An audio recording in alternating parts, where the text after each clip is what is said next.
ನಮಸ್ತೆ, ವಿಭಿನ್ನ ಸಲಹೆಗಳು ಚಾನಲ್ಗೆ ಸ್ವಾಗತ. ನನ್ನ ಹೆಸರು ವೀಕ್ಷಿತಾ.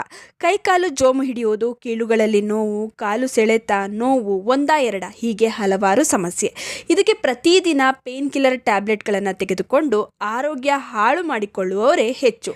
ಈ ಎಲ್ಲ ಸಮಸ್ಯೆಗೆ ಮನೆಯಲ್ಲೇ ಮಾಡಿಕೊಳ್ಳಬಹುದಾದಂಥ ಒಂದು ಉತ್ತಮ ಪರಿಹಾರನ ತಿಳಿಸ್ಕೊಡ್ತೀನಿ. ಅದೇ ಹೈಡ್ರೋಥೆರಪಿ.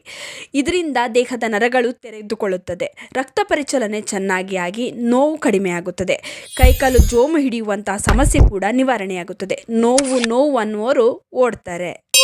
ಬನ್ನಿ, ಹಾಗಾದ್ರೆ ಏನ್ ಮಾಡಬೇಕು ಅಂತ ನೋಡ್ಕೊಂಬರೋಣ. ಒಂದು ಬಕೆಟ್ ಅಥವಾ ಅಗಲವಾದ ಟಬ್ಬನ್ನು ತಗೊಳ್ಳಿ. ಇದಕ್ಕೆ ನೀರನ್ನು ಹಾಕಿ, ಬಿಸಿ ನೀರು ಹಾಕಬೇಕು. ನೀರು ಜಾಸ್ತಿ ಬಿಸಿಗೂ ಇರಬಾರ್ದು, ಜಾಸ್ತಿ ತಣ್ಣಗೂ ಇರಬಾರ್ದು. ನಿಮಗೆ ಕಾಲು ಇಡೋದಕ್ಕೆ ಆಗಬೇಕು, ಅಷ್ಟಿದ್ರೆ ಸಾಕು. ಇದಕ್ಕೆ ಕರ್ಪೂರನ ಹಾಕಬೇಕು. ಕರ್ಪೂರದಲ್ಲಿ ನೋವು ಶಮನ ಮಾಡುವಂತಹ ಶಕ್ತಿ ಇದೆ. ಇದು ನರಗಳನ್ನು ತೆರೆದುಕೊಳ್ಳುವಂತೆ ಮಾಡುತ್ತದೆ. ಆದ್ದರಿಂದ 2 ಕರ್ಪೂರನ ಚೆನ್ನಾಗಿ ಪುಡಿ ಮಾಡಿ ನೀರಿಗೆ ಆ್ಯಡ್ ಮಾಡಿ. ನಂತರ ಇದಕ್ಕೆ ಪುಡಿ ಉಪ್ಪನ್ನ ಸೇರಿಸ್ಬೇಕು. ಪುಡಿ ಉಪ್ಪಾದರೂ ಆಗುತ್ತೆ, ಕಲ್ಲುಪ್ಪಾದರೂ ಆಗುತ್ತೆ, ಯಾವುದಾದ್ರೂ ಪರವಾಗಿಲ್ಲ. ಉಪ್ಪನ್ನು ಸೇರಿಸಿ. ನಾನಿಲ್ಲಿ 1 ಚಮಚ ಉಪ್ಪನ್ನು ಸೇರಿಸಿದ್ದೀನಿ. ಉಪ್ಪು ನಿಮ್ಮ ಪಾದಗಳಿಗೆ ಆರಾಮವನ್ನು ಒದಗಿಸುತ್ತದೆ, ಹಾಗೆ ನೋವನ್ನು ಕಡಿಮೆ ಮಾಡುತ್ತದೆ. ಕೊನೆಯದಾಗಿ ಅರ್ಧ ಹೋಳು ನಿಂಬೆಹಣ್ಣಿನ ರಸವನ್ನು ಸೇರಿಸ್ಕೊಳ್ಳಿ.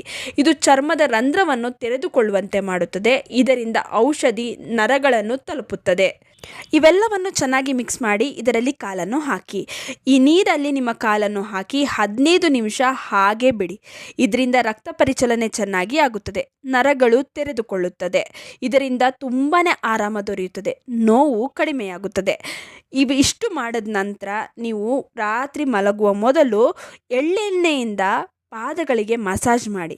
ಹೀಗೆ ಮಾಡುವುದರಿಂದ ಬೇಗನೆ ನೋವಿನಿಂದ ನಿಮಗೆ ಆರಾಮ ದೊರೆಯುತ್ತದೆ. ಕೆಲವರಿಗೆ ತೀರಾ ವಿಪರೀತವಾಗಿ ನೋವಿರುತ್ತಲ್ಲ, ಇಂತಹ ಸಮಸ್ಯೆ ಇರುವವರು ರಾತ್ರಿ ತಪ್ಪದೆ ಎಳ್ಳೆಣ್ಣೆಯಿಂದ ಮಸಾಜ್ ಮಾಡಿ. ಇನ್ನು ಈ ರೀತಿ ನಾವು ಪ್ರತಿದಿನ ಮಾಡೋದ್ರಿಂದ ನೋವು ಕಡಿಮೆಯಾಗುತ್ತದೆ. ಕಾಲುಗಳಲ್ಲಿ ಜೋಮ್ ಹಿಡಿಯುವಂಥ ಸಮಸ್ಯೆ ಇರುತ್ತಲ್ಲ, ಅದು ಕಡಿಮೆಯಾಗುತ್ತದೆ.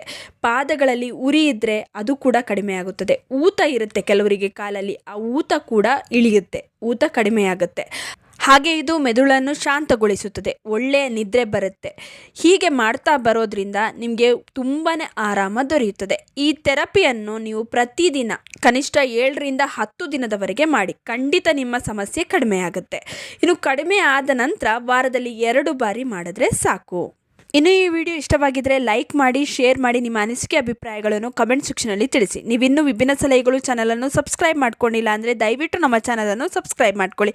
ಹಾಗೆ ಪಕ್ಕದಲ್ಲೇ ಇರುವ ಬೆಲ್ ಬಟನನ್ನು ಕ್ಲಿಕ್ ಮಾಡಿ. ಹೀಗೆ ಪ್ರೋತ್ಸಾಹ ಕೊಡ್ತಾ ಇರಿ. ಪ್ರೋತ್ಸಾಹ ಕೊಡ್ತಿರೋ ನಿಮ್ಮೆಲ್ಲರಿಗೂ ತುಂಬಾ ಥ್ಯಾಂಕ್ ಯು.